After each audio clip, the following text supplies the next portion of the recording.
Bakit ikaw pa ba iiwasan ang nakaraan?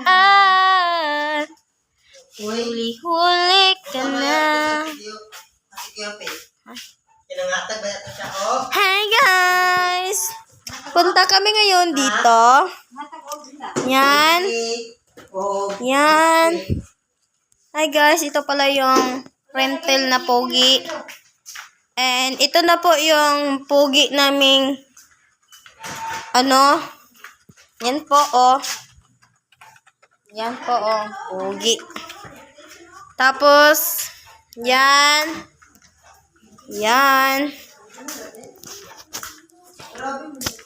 Computer and person. Internet pala. Printer.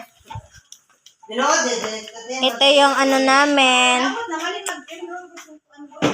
Yung computer.